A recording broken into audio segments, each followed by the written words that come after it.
hi don ve ngai che mo i hring nun na buai na lo thlen chang hian van duai tu reng a ruat kan ni ka tang khua reng a var ve lo ti lúc ai mai lâu la ita na om lal pa amma ngai che ita na in pe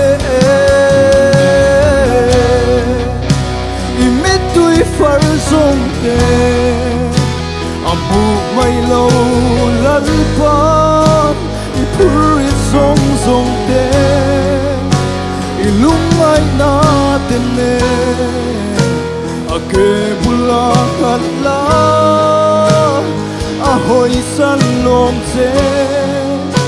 muan na inai thei na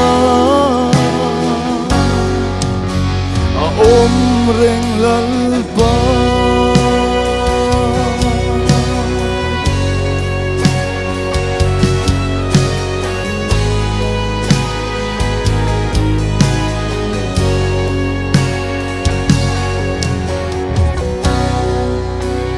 heng hi soi ve thin se mo i kong zo a tra na i ton sang i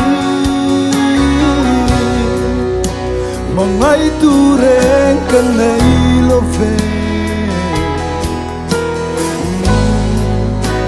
ka tan pe sei tu reng a om lo ve dong mai lâu la ita na om lal pa amma ngai che ata ni lu bere in dom kun mai lâu la angai sak che lal pa in hiam le na song te i chak lâu na te ne na lâu khen la a lâu cho càng che ina ti dam turi anai reng lal pa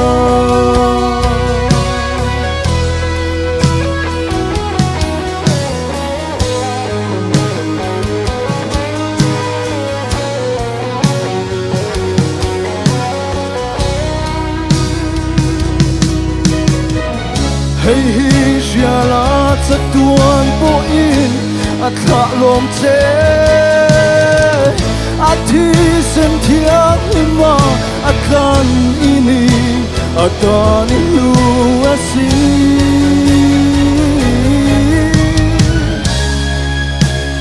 pe dong mai lo la ita na om lal pa amma ngai che ata ni lu bere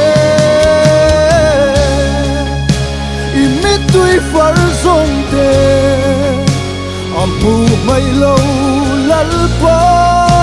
i hiam le na song te i chak lo na te ne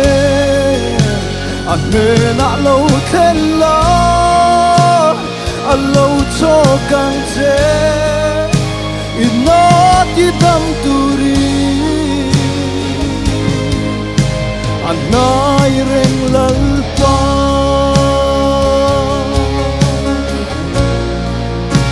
ina ti dam turi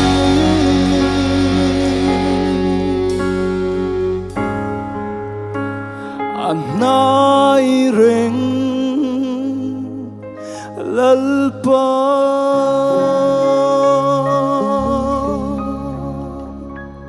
El paso, Rupiro, sé.